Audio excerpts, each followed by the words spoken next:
नवा है सूजी नवा दवाई और सुना था यार बताना जी झंडराना डर लगती का नवा है सूजी नवा दवाई झंडराना भाई ओ अभी कैसे लागते आई बने लगती गा तो सूजी की मोला दवाई बने लगती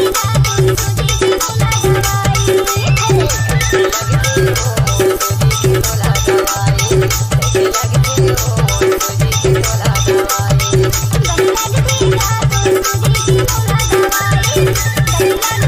अंकित पटांडावन